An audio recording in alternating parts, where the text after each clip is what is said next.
ओम शांति।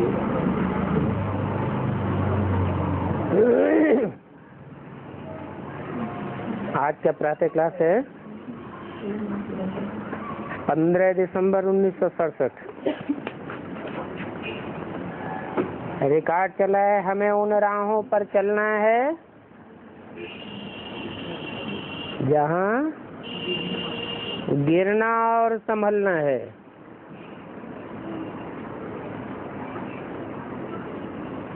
किन राहों पर चलना है? बाप कहते हैं उन राहों पर चलना है, या तो कहेंगे गुरु की राहों पर चलना है। ये कौन सा गुरु है? ये है सदगुरु। उठते बैठते मनुष्यों के मुख से निकल जाता है वाहे गुरु। गुरु की महिमा है ना। किस समय की महिमा है? जरूर संगम युग की महिमा है। कोई वाहवाही का काम किया होगा। अब ये तो है सदगुरु। सिख लोग भी कहते हैं सदगुरु अकाल मूर्त है, अर्थात वो काल से परे है। अकाल अर्थात काल उसे खा नहीं सकता। काल शरीर को खाता है या आत्मा को खाता है? शरीर को खाता है। तो अकाल मूर्त शरीरधारी होगा या सिर्फ निराकार होगा? शरीरधारी होगा, शरीर को धारण करने वाला होगा, तब तो कहा गया है अकाल मूर्त। उसको कोई काल नहीं खा सकता। उसको काल के गाल में जाते हुए कोई ने देखा ही नहीं।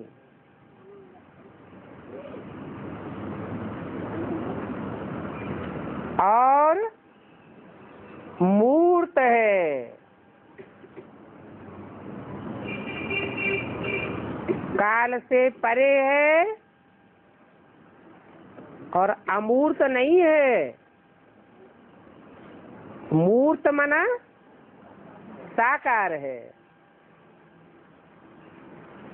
सदगुरु है, सच्चा गुरु है। और सब गुरु की लिस्ट में आते हैं। नंबरवार गुरु हैं। वो एक ही सदगुरु अकाल मूर्त है, जिसको फिर अकाल तख्त भी देते हैं। नाम तो बहुत रख दिए हैं। जो भी नाम रख दिए हैं, जरूर कोई काम किया होगा जिसके आधार पर नाम रखे हुए हैं। समझते नहीं हैं, क्योंकि बेचारे घोर अंधियारे में हैं। अंधियारे से निकालने वाला है ज्ञान सूर्य। कहते भी हैं ज्ञान अंजन सदगुरु दिया, अज्ञान अंधेर विनाश। तो कहेंगे वाह सदगुरु। तो गुरु तो अनेक हैं, फिर वाह सदगुरु किसको कहेंगे? किसकी महिमा गावेंगे? सदगुरु एक ही बाप है। भक्ति मार्ग के तो ढेर गुरु हैं। कोई की बुद्धि में किसकी महिमा होगी, कोई किसकी महिमा करते हैं। बच्चों की बुद्धि में सच्चा सदगुरु एक ही है, जिसकी ही वाह वाह मानी जाती है। सच्चा सदगुरु है और वो एक है, तो जरूर नंबरवार झूठे भी होंगे। तो देखो, झूठे भी हैं और सच्चा भी है। अभी संगम युग में झूठ और सत्य का पता चलता है। तो सत्य होता है संगम पर, और कोई युग में होता नहीं। सत्य खंड में सच्चा सदगुरु होता नहीं। वहां गुरु की दरकार ही नहीं। क्यों? क्योंकि सबकी सदगति हुई पड़ी है।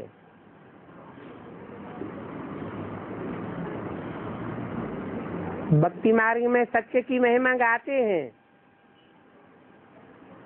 वास्तव में ऊंचे से ऊंचे बाप ही सच्चा है। जो ही लिबरेटर गाइड भी बनता है। आजकल के गुरु लोग तो गाइड बनते हैं गंगा स्नान कराने के लिए। अथवा तीर्थ आदि पर ले जाएंगे। ये सदगुरु तो ऐसा नहीं है, उसको सभी याद करते हैं, पतित पावन आओ, और पतित पावन सदगुरु को ही कहा जाता है।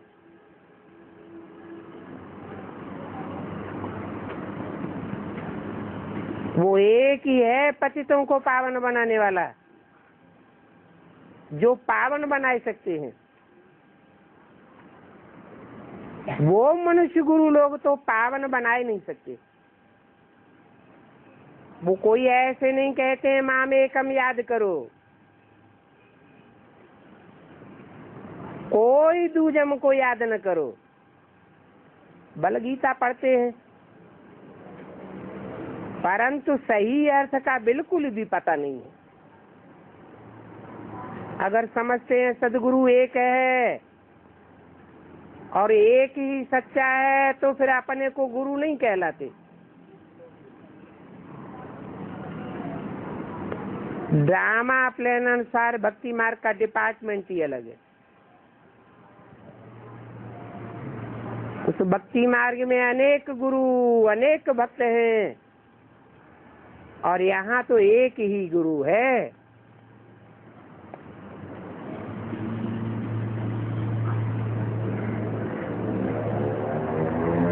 और पहले नंबर का भक्त भी एक ही है। जो पहले नंबर का भक्त है वो अब लास्ट नंबर में होता है। जो लास्ट नंबर में है उनको ही फिर पहले नंबर में जाना है। तुम अभी पहले नंबर में जाते हो, बाकी सब खत्म हो जाने। ये देवी देवताएं पहले नंबर में आते हैं ना, अभी लास्ट में है। बाप आकर के इन्हों को सतयुग की बादशाही देते हैं, तो और सबको ऑटोमेटिकली वापस जाना पड़ता है। उन सर्व का सदगति दाता एक है। तुम समझते भी हो, कल्प के संगम युग पर ही देवी देवता धर्म की स्थापना होती है, और तुम पुरुषोत्तम बनते हो। बाकी और कोई गुरु लोगों कोई काम नहीं करते। जो भी मनुष्य गुरु है, उनको भक्ति मार्ग के लिए जो कुछ करना था सो उन्होंने किया। तो ये भक्त गुरु मुक्ति और जीवन मुक्ति नहीं दे सकते। वो अपनी भी मुक्ति नहीं कर सकते। गाया भी जाता है, मुक्ति, जीवन मुक्ति, गति, सदगति दाता एक ही है, और ये एक बाप की महिमा है। गति सदगति मिलती भी संगम पर ही है। सतयुग में तो एक ही धर्म है। ये भी समझ की बातें हैं, परंतु ये बुद्धि देवे कौन? तुम समझते हो, बाप ही आकर के युक्ति बताते हैं, श्रीमत देते हैं। वो श्रीमत किसको देते हैं? 500 करोड़ को श्रीमत देते हैं क्या? कितनों को देते हैं? 1 करोड़ को, 16,000 को श्रीमत देते हैं।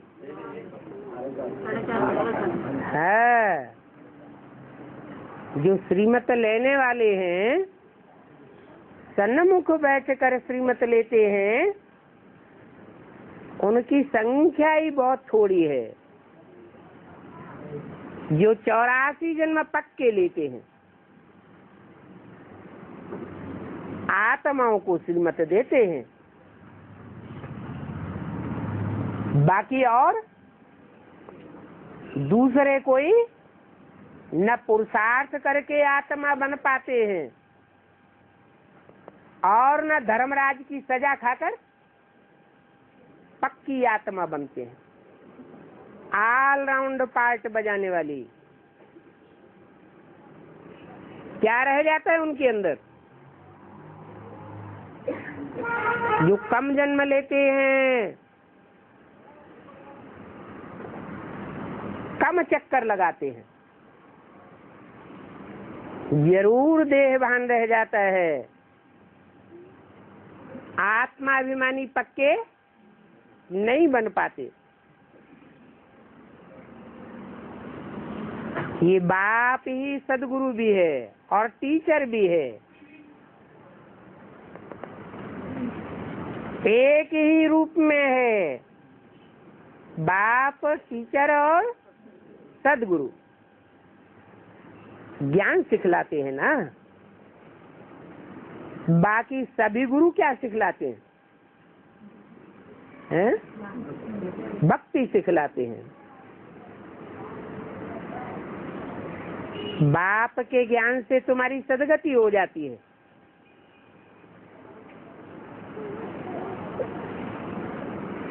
उन गुरुओं के भक्ति सिखलाने से तुम्हारी दुर्गति होती है।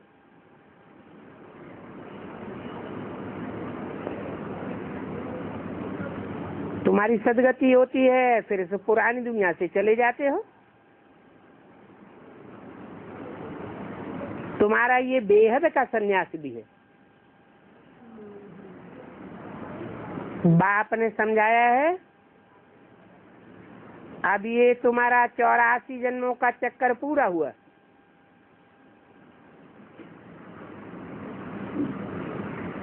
अब ये दुनिया खत्म होने वाली है। जैसे कोई बीमार सीरियस होता है तो कहेंगे अब ये तो जाने वाला है, उनको याद करके क्या करेंगे? शरीर तो खत्म हो जाएगा, बाकी आत्मा जाकर के दूसरा शरीर लेती है। उम्मीद टूट जाती है ना। बंगाल में तो जब देखते हैं उम्मीद नहीं है तो गंगा पर जाकर के डुबो देते हैं कि इनके प्राण निकल जाएं जल्दी।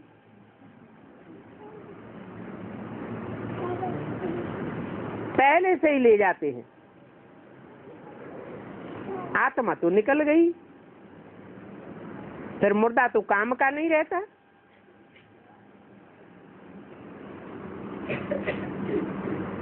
देवी देवताओं की मूर्तियों की भी पूजा करके फिर कहते हैं डूबी जा। मुर्दा को ले जाता है, प्राण रहते ही ले जाता है? मुर्दा को ले जाता है या प्राण रहते ही ले जाता है? बंगाल में पहले ही ले जाते हैं। मूर्तियों की भी पूजा करके फिर कहते हैं डूबी जा। मूर्ति में तो प्राण नहीं होता है।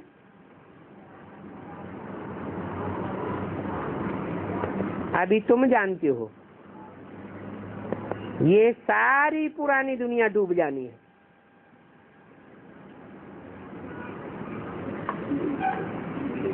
और तुम्हारी कौन सी दुनिया बन रही है?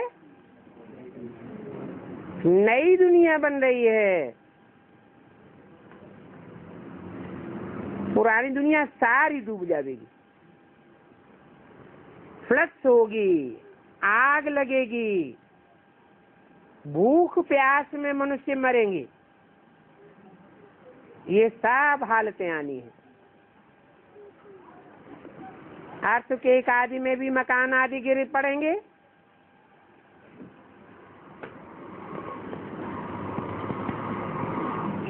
ये सब हद में ही होगा या बेहद में भी होगा? है? पहले बेहद में होगा कि पहले हद में होगा? पहले बेहद ब्राह्मणों की दुनिया में सब कुछ चलता है और बाद में बाहर की हद की दुनिया में भी चलेगा। ब्राह्मणों की दुनिया में अर्थ के कैसे होगी?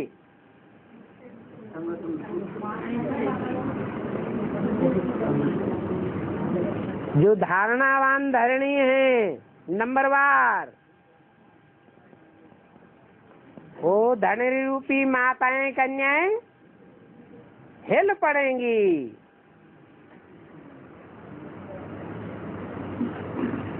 जैसे अर्थक्वेक आता है तो बड़े बड़े संगठन रूपी मकान टूट पड़ते हैं। इस समय प्रकृति को गुस्सा आता है। प्रकृति का मुख्य तत्व कौन सा है? हैं? अरे पृथ्वी जो है वो स्वयं एक बड़ा तत्व है। प्रकृति के 5 तत्व, 5 तत्व में बड़े से बड़ा तत्व पृथ्वी। जैसे माया के 5 रूप, बड़े से बड़ा रूप कौन सा है? जो बहुत विघटन करने वाला है, पतित बनाने वाला है, काम विकार। रावण को 5 रूप माया के दिखाए जाते हैं और 5 रूप प्रकृति के दिखाए जाते हैं। इस समय प्रकृति को गुस्सा आता है। क्या? और युगों में फिर भी सहन करती है। इस समय जोर से गुस्सा आता है तो सांप को खलास कर देती है। ये सब नौबत है सारी दुनिया के लिए आनी।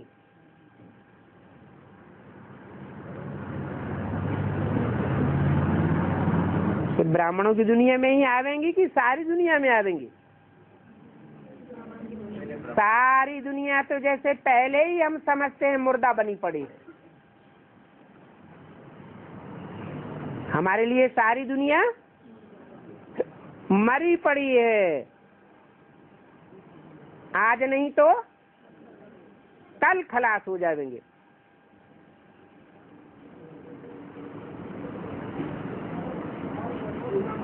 अनेक प्रकार का मौत आता है। मांस में भी जहर भरा हुआ होता है।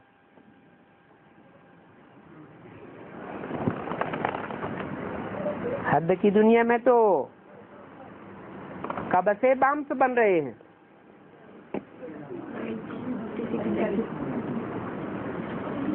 उससे पहले नहीं, 45 में हिरोशिमा नागासाकी पर हाँ, एक तरफ भगवान आते हैं और दूसरी तरफ बॉम्ब बनने की शुरुआत होती है। बॉम्ब की बात मनुष्यों के दिमाग में आनी शुरू हो जाती है। पुरानी दुनिया का विनाश का भी काम शुरू होता है। विनाश का कार्यकर्ता भी प्रैक्टिकल में मौजूद होता है और स्थापना और पालना के कार्यकर्ता भी मौजूद होते हैं। भगवान बाप के भी ये 3 कार्यकर्ता हैं।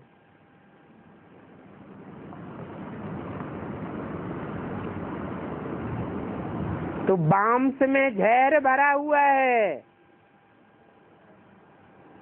थोड़ी सी भी बास आवेगी, बदबू आवेगी और बेहोश हो जाते हैं। ब्राह्मणों की बेहद की दुनिया में कौन से बाम छूटेंगे जिनमें बदबू भरी हुई होगी और ऐसी कड़क बदबू होगी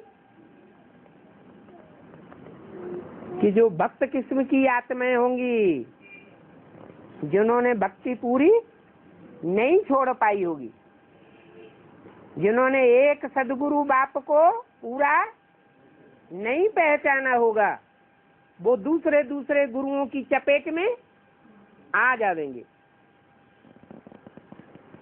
और सुनी सुनाई बातों से भारतवासियों ने जैसे पहले दुर्गति पाई भक्ति मार्ग में, वैसे अभी भी दुर्गति पाने की शूटिंग कर लेंगे।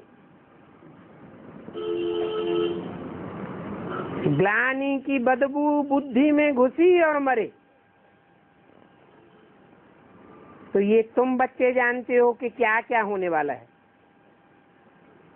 और कैसे होने वाला है। ये सब कौन कराते हैं?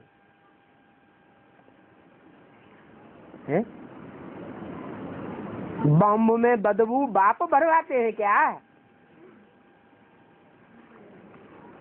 बाप तो नहीं कराते। बाप कंस्ट्रक्शन करावेंगे या डिस्ट्रक्शन करावेंगे?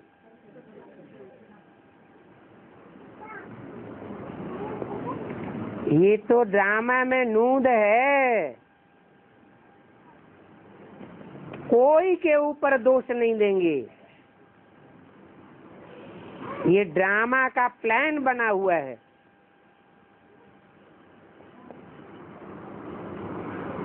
अनादि प्लान है। कल्प कल्प ऐसा होता है।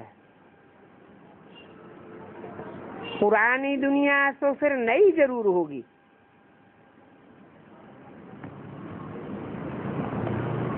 नेचुरल कैलेमिटीज जरूर होगी।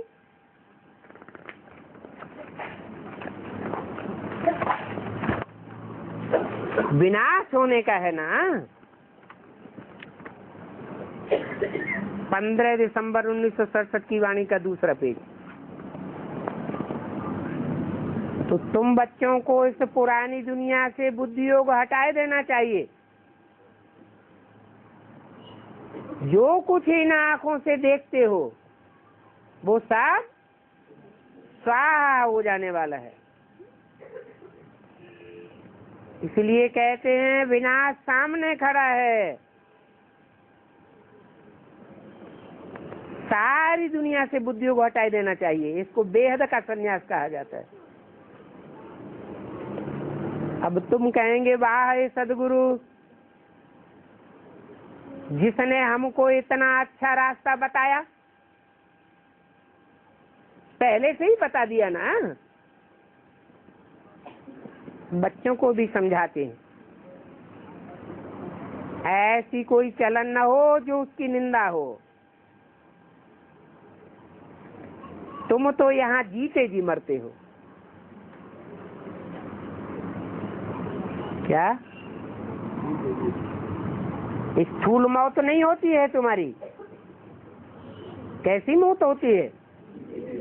जीते जी इस दुनिया से, देह भान से, देह के संबंधियों से, देह के पदार्थों से तुम अपने को मार लेते हो। देह को छोड़ अपन को आत्मा समझते हो। देह से न्यारी आत्मा बन बाप को याद करना है। और ये याद की युक्ति ही बाप, युक्ति भी बाप ही सिखाते हैं। ऐसे ऐसे देह का भान तोड़ते जाओ।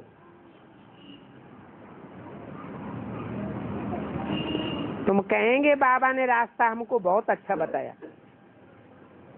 वाह हे सदगुरु वाह। पारलौकिक सदगुरु की ही वाह वाह होती है। ये लौकिक गुरुओं की वाह वाह नहीं होती है। लौकिक गुरु तो ढेर के ढेर हैं।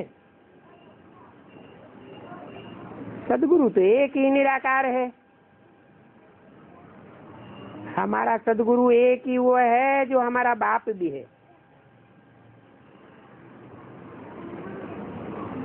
गुरु को कब कोई बाबा नहीं कहेंगे।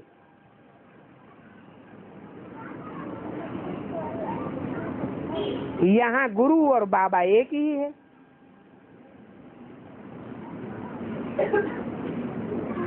सच्चा सच्चा सदगुरु जिसका फिर भक्ति मार्ग में नाम चला आता है। भक्ति मार्ग में नाम चलता है और ज्ञान मार्ग में काम चलता है। वो लोग नानक को भी गुरु बाबा कह देते हैं।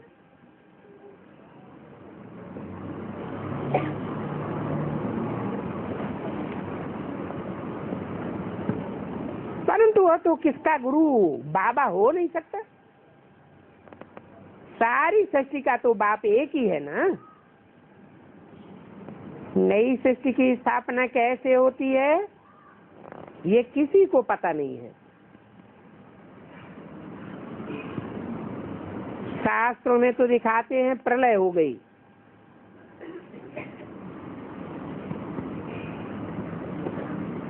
सब कुछ लीन हो गया,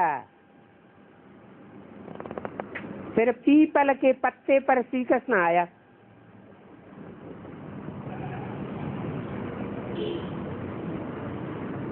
अभी तुम समझते हो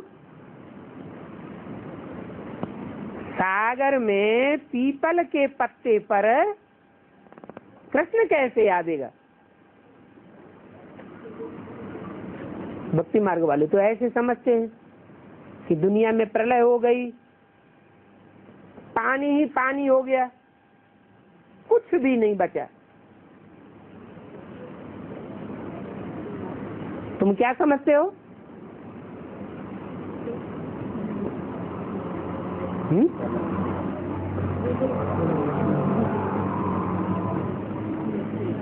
सन 76 के लिए घोषणा हुई 10 वर्ष में पुरानी दुनिया का विनाश हो जाएगा।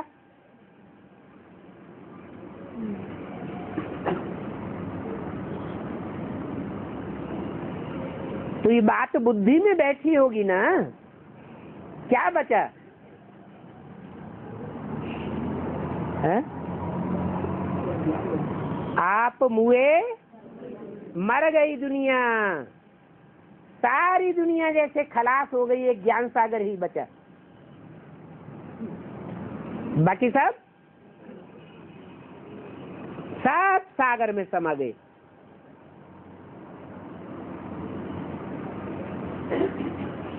तुम्हारी बुद्धि में है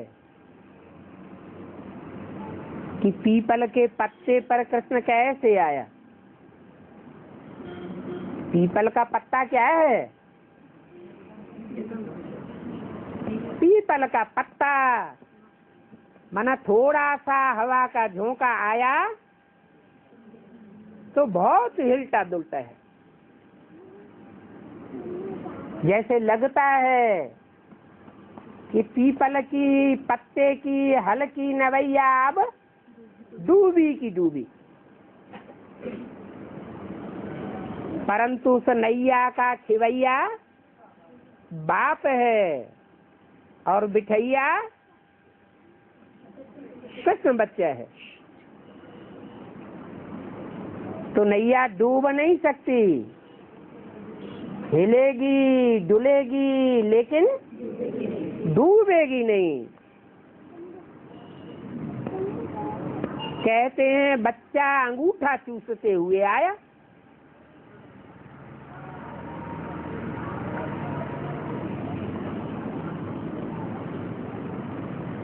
आम आदि को से कुछ चूसने को नहीं मिला, न दूध चूसने को मिला। क्या मिला?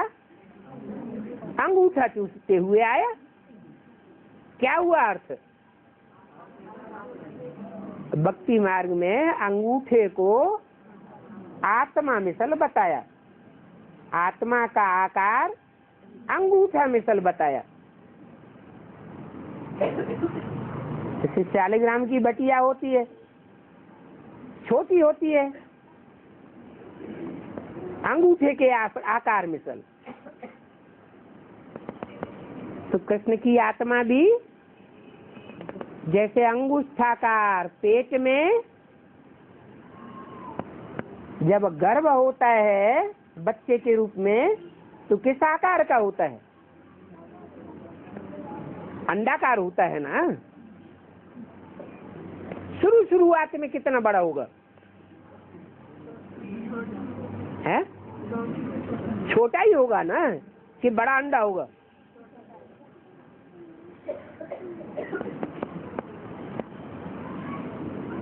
अंडाकार में कृष्ण बच्चा अंगूठा चूसता हुआ दिखाया।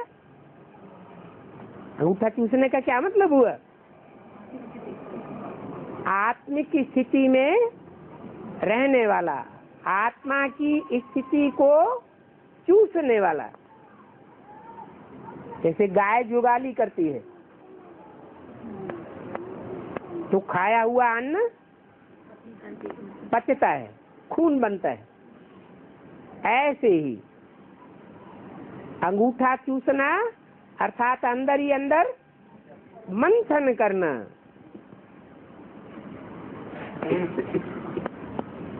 अभी तुम बच्चे समझते हो कि कृष्ण की महिमा करने से तो कुछ भी फायदा नहीं होगा। अभी तुमको तो करना होता है वाहे सदगुरु।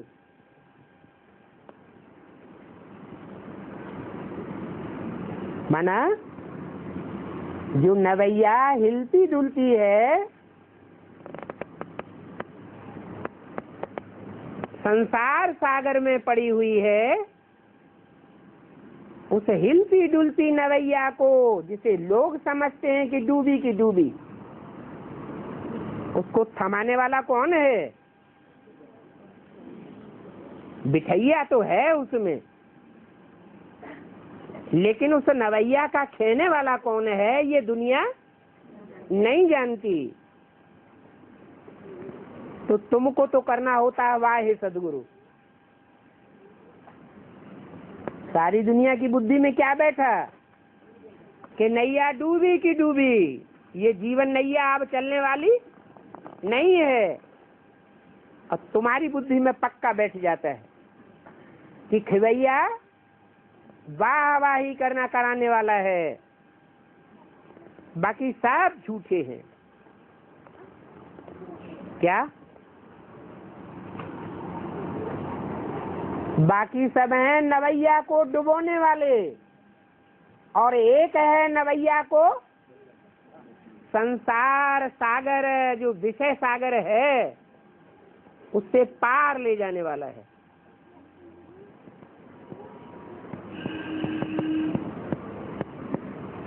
बाकी सब गुरु झूठे। उनके संग के रंग से तुम सीढ़ी नीचे उतरते हो। भक्ति मार्ग में अनेक गुरु करते सीढ़ी उतरते आए। अभी तुमको सदगुरु मिला है, चढ़ती कला कराने वाला।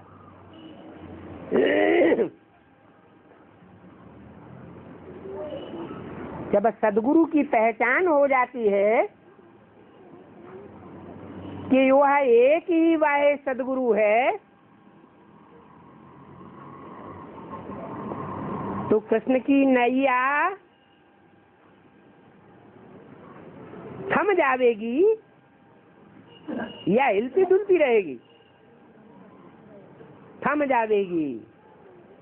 माना जैसे ही जिस सेकंड भी उस आत्मा की बुद्धि में बैठता है एक सदगुरु निराकार, वो ही खिवैया है और बाकी सब डुबैया हैं, तो एक सेकंड में ब्रह्मा सो विष्णु बन जाता है।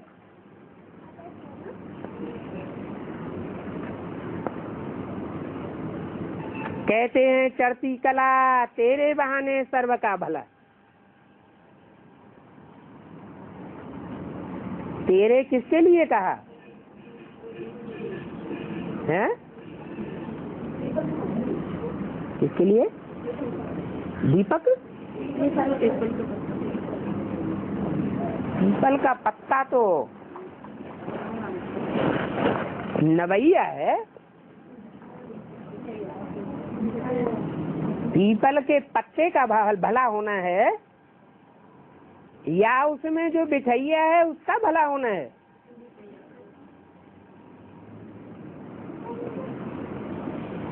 नवैया जड़ होती है और बिठैया चैतन्य होता है। तो कहते हैं चढ़ती कला तेरे बहाने सर्व का भला।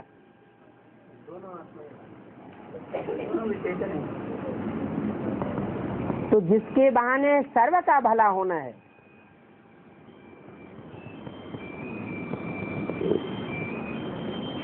वो सर्व के भले की बात बुद्धि में आनी चाहिए। रूहानी बाप बैठा आत्माओं को समझाते हैं, देह अभिमानियों को नहीं समझाते। 84 जन्म भी आत्मा ने लिए हैं। क्या जो देह अभिमानी सांढे के सांढे रह जाते हैं, उन्होंने 84 जन्म नहीं लिए हैं। आत्मा ने 84 जन्म लिए। शरीर तो बदलता जाता है। तुम्हारी बुद्धि में ये सब बातें हैं। सारी नॉलेज बुद्धि में रहनी चाहिए, ताकि कोई भी आवे तो उनको समझावे। सृष्टि के आदि में था देवी देवताओं का राज्य।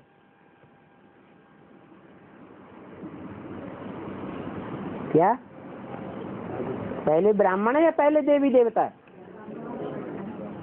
तो ब्राह्मणों का राज्य होना चाहिए या देवी देवताओं का राज्य होना चाहिए? ब्राह्मण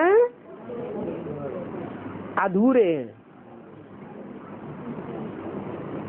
अपन को सेवाधारी समझने वाले हैं। ब्राह्मणों का बाप भी क्या बनकर आता है? एकदम ओबीडिएंट सर्वेंट बनकर आता है। तो बच्चे भी जो ओबीडिएंट सर्वेंट बनकर रहते हैं,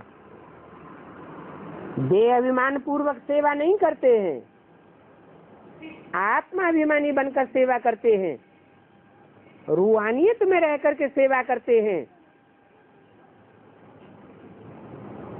वो ही ब्राह्मण सो पक्के देवता, संपूर्ण ब्राह्मण सो देवता बनते हैं।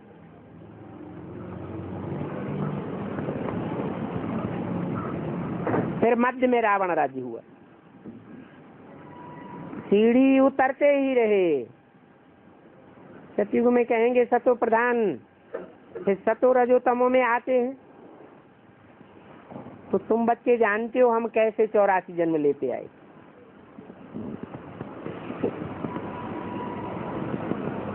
चौरासी जन्मों में उतरने का क्या कारण हुआ? चाहे देवताओं की दुनिया हो, चाहे दैत्यों की दुनिया हो, दोनों ही दुनिया में उतरते रहे या चढ़ना भी हुआ? उतरते ही रहे। कारण क्या हुआ? देह धारण करके देह के सुख भोगे, ज्ञान इंद्रियों से जब तक सुख भोगे तो उतरना धीमी गति से हुआ,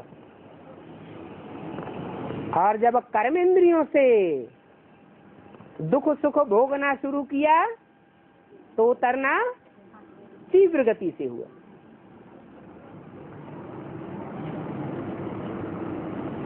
बेसिक नॉलेज में पहले बाप भी कहते थे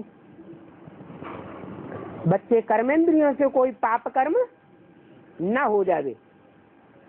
मनसा में तो तूफान आवेंगे, परंतु कर्मणा में कोई गलती नहीं करने बैठना।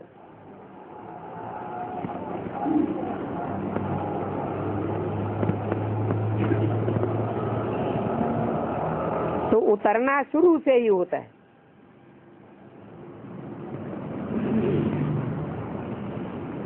उसका अंत होता है संगम युग में। संगम युग में चढ़ती कला तेरे बहाने सर्व का भला।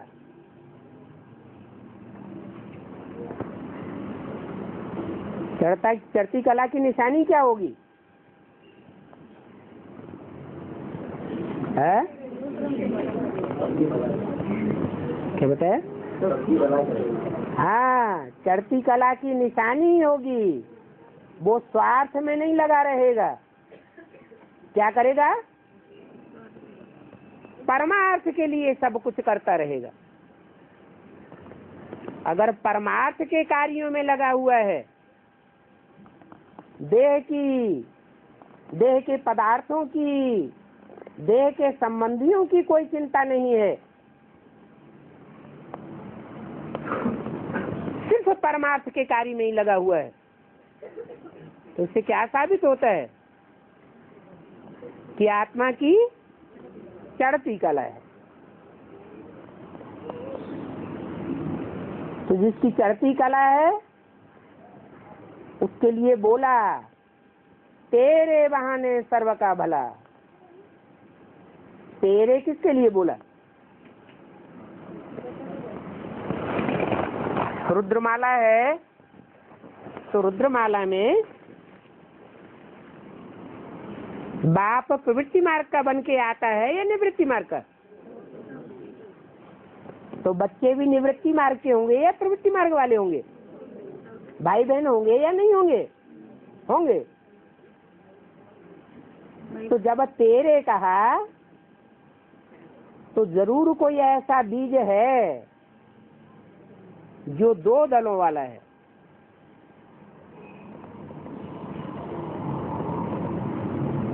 उसमें एक पत्ते का पार्ट बजाने वाला है,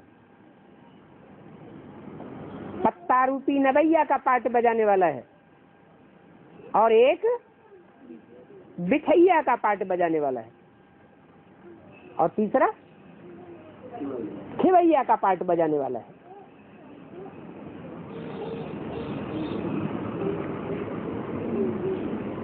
कोई कहते हैं बाबा को क्या पड़ी थी जो 84 के चक्र में हमको गिराया। अरे ये तो अनादि बना बनाया ड्रामा है। बाप ने बनाया क्या? अगर बाप ने बनाया तो बाप को क्या शौक पड़ा हुआ था जो बार बार नीचे आवे? बाप का भी तो ड्रामा में पार्ट है कि है ऊंच से ऊंच, पतितों को पावन बनाने वाला, एवर प्योर, और आता कहाँ है? पतित दुनिया में आता है, पतित देश में आता है। कौन सा पतित देश? नाम ही पड़ा कायम गंध। जब तक ये सच्ची रहेगी तब तक वहां गंध कायम ही रहेगी। और क्या प्रूफ? जब से बेसिक नॉलेज की सेवा शुरू हुई, खासकर फर्रुखाबाद में सन 56 से, तब से ही प्रयत्न जारी है, पुरुषार्थ जारी है कि कायमगंज में कोई सेवा केंद्र खुले, गीता पाठशाला खुले। परंतु बार बार प्रयास होता है, बार बार प्रयास ठप्प हो जाता है। फिर एडवांस निकला, एडवांस में भी बार बार प्रयास और बार बार फेल। कारण क्या है?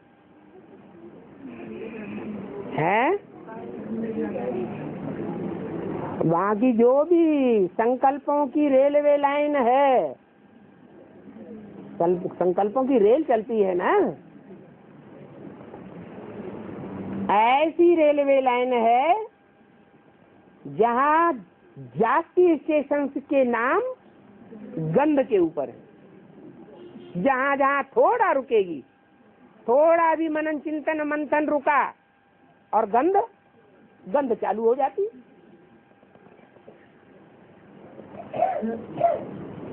और उसका नाम रखा है कायम गंध, खुदा गंध, गुरु सहाय गंध, गुरु की सहायता करने वाली गंध भी है। ऐसे ऐसे नाम रखे हुए हैं।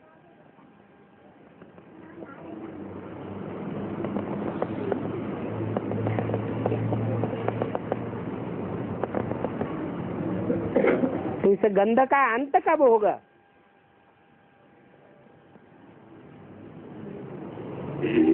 अविनाशी गंध है क्या?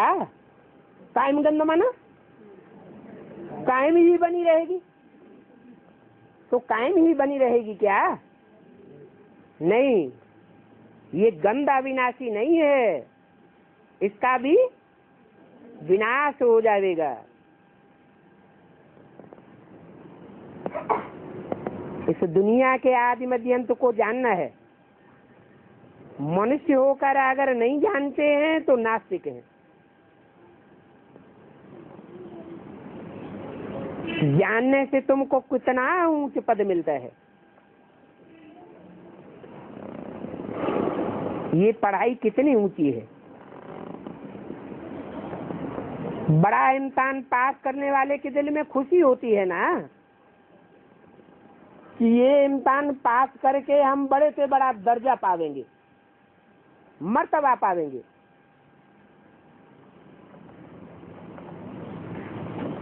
तो वो किसी को हासिल हुई है या नहीं हुई है? हुई है। किसको हासिल हो गई है? कहाँ हासिल हो गई? लक्ष्मी का तो आता पता भी नहीं है अभी।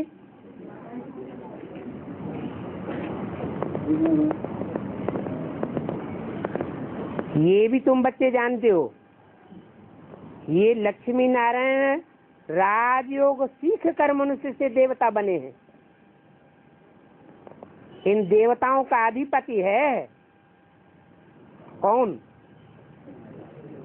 है? कौन है अधिपति? अरे लक्ष्मी नारायण तो दो हो गए, अधिपति एक होगा या दो होंगे? बाबा ने कल भी समझाया था, प्रभात फेरी में ये लक्ष्मी नारायण का चित्र भी होना चाहिए। इस पढ़ाई से ये राजधानी स्थापन हो रही है। पढ़ाई से कितना उच्च पद मिलता है। वंडरफुल बात है ना। इतने बड़े बड़े मंदिर जो बनाते हैं उन्हों से जाकर के पूछो कि शास्त्रों में लिखा हुआ है कि सतयुग में लक्ष्मी नारायण का राज्य था।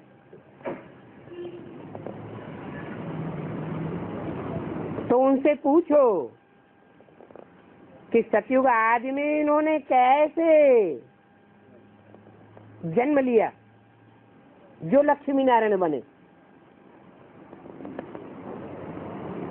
वो तो बता ही नहीं सकेंगे। बता सकेंगे? टाटा बिरला से जाके पूछो, ऑल इंडिया में जिन्होंने ढेर सारे मंदिर बनाए हैं लक्ष्मी नारायण के, भव्य मंदिर बड़े बड़े,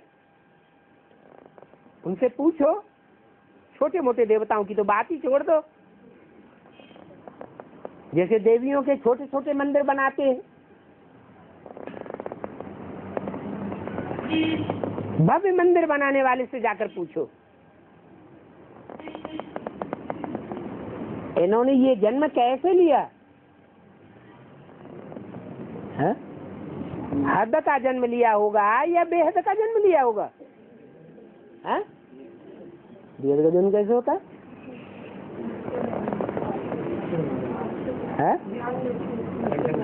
ज्ञान में आना माना बेहद का जन्म।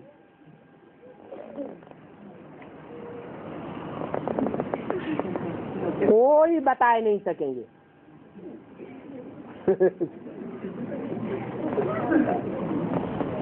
इनका जन्म कैसे हुआ, कब हुआ? बाबा ने नहीं बताया मुरली में। क्या बताया? इन लक्ष्मी नारायण का जन्म कब हुआ? आज से 10 वर्ष कम 5000 वर्ष हुआ। सन 66 की मुरली में बताया। लेकिन जब बताया, सुनाने वाले ने सुना, सुनाया, और सुनने वालों ने सुना। किसी की बुद्धि में कुछ बैठा है? कोई की भी बुद्धि में कुछ बैठा? सैकड़ों हजारों सुनने वालों ने सुना।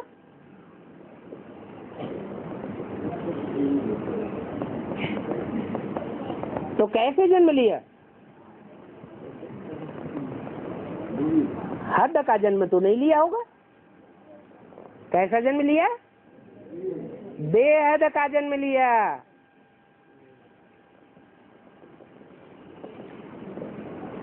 पहले तो बुद्ध रूपी धरणी में अपने पार्टी की प्रत्यक्षता पक्की बैठ जानी चाहिए। तुम ही जानते हो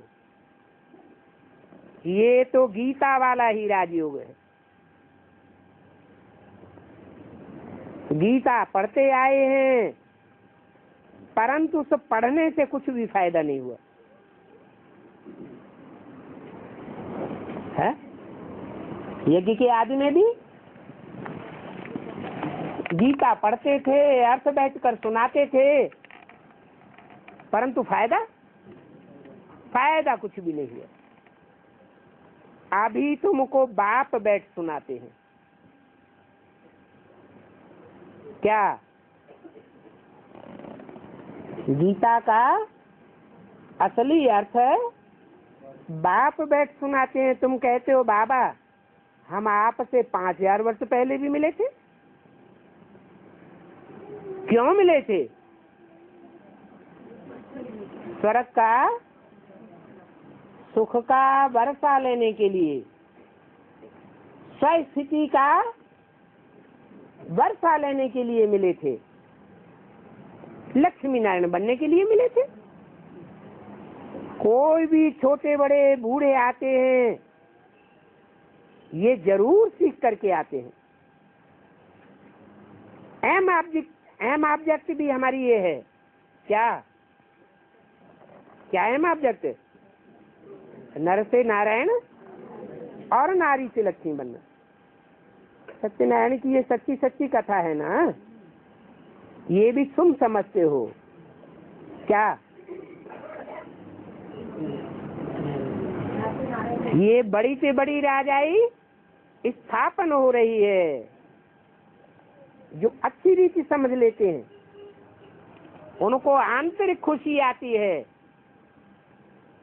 कि बड़ी से बड़ी राजधानी जो स्थापन हो रही है उसमें हमारा पद डिक्लेयर होने वाला है। अरे आंतरिक खुशी कैसे होगी? सिर्फ इतना जानने से आंतरिक खुशी होगी कि बड़ी से बड़ी दुनिया की राजधानी स्थापन होने वाली है।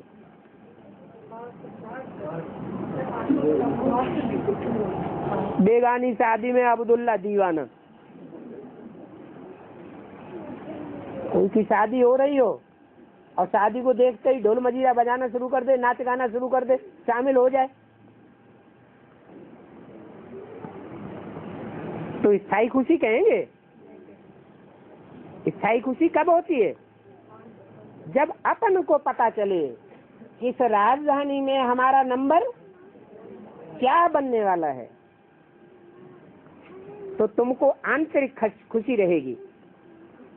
जब अच्छी रीति समझ लेंगे, बाबा पूछेंगे क्या? क्या पूछेंगे? हैं? क्या पूछेंगे? कि जो राजधानी स्थापन होनी है उसमें जो ऊंचे से ऊंचे पद हैं, राजाई के ऊंचे और नीचे पद होते हैं ना, उसमें जो ऊंचे से ऊंचे पद हैं उस पद को संभालने की हिम्मत है कि बिना पूछे दे देंगे? हैं? बाबा पूछेंगे, हिम्मत है राजाई लेने की? नहीं तो कोई तो ऐसे होते हैं कि कोई प्रश्न कर दें नीचे ऊपर हिलाने डुलाने के, तो हवा ही निकल जाती। तो ऐसे ऊंच पद की कुर्सी पे सेट हो पाएंगे क्या? तो बाबा पूछते हैं हिम्मत है राजाई लेने की? कहते हैं बाबा क्यों नहीं, हम पढ़ते ही हैं नर से नारायण जैसा बनने के लिए। इतना समय हम अपन को देह समझ बैठे थे,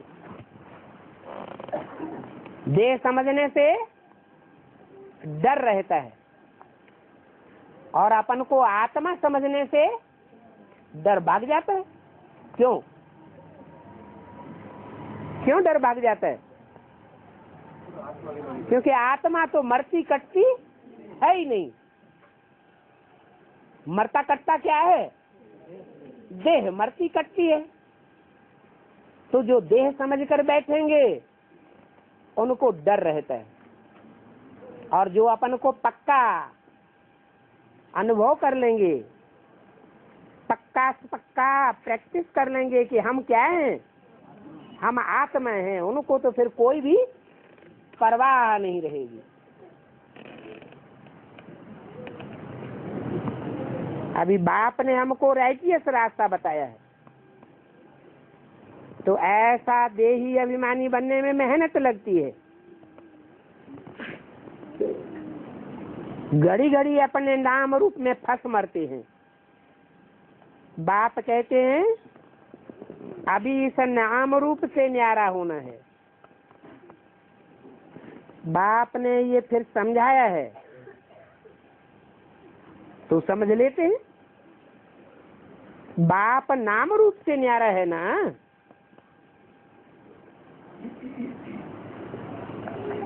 कि अपने नाम में और अपने रूप में फंसा हुआ है।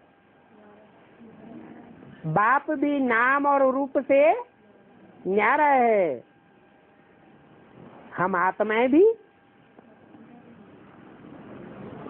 नाम रूप से न्यारी होनी चाहिए। बाप है सुप्रीम परमपिता। लोग तो बाप को कब परमपिता नहीं कहेंगे? क्यों नहीं कहेंगे? लौकिक बाप को परमपिता क्यों नहीं कहेंगे? क्योंकि कोई बाप अगर कहे कि मैं परमपिता हूँ तो प्रश्न पैदा होगा। क्या प्रश्न पैदा होगा?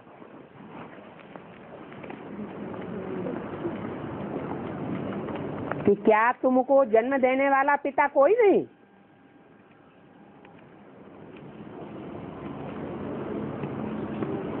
देह को जन्म देने वाला तो होगा, लेकिन मैं आत्मा कौन हूँ? मुझे आत्मा का सत्य रूपी रंगमंच पर क्या पार्ट है, ये बताने वाला कोई भी नहीं है। परम अक्षर एक ही बाप को दिया हुआ है। वो एक ही बाप है सारी मनुष्य शक्ति का, जिसको साकार में बताने वाला कोई भी नहीं है कि तुम्हारा पार्ट क्या है। गीता में क्या कहा है? हे अर्जुन, तू अपने पार्ट को नहीं जानता, जन्मों को नहीं जानता, मैं तेरे जन्म जन्मांतर को जानता हूं। तो देखो, वाह गुरु भी उनको ही कहते हैं,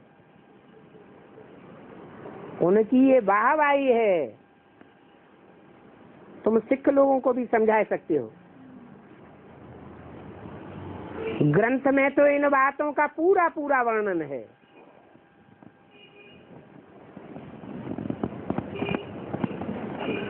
क्या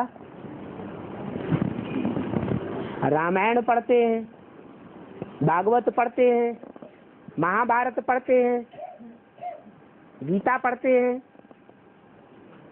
फिर जब ग्रंथ में पूरा पूरा वर्णन है तो ग्रंथ को भी टैली करना चाहिए ना।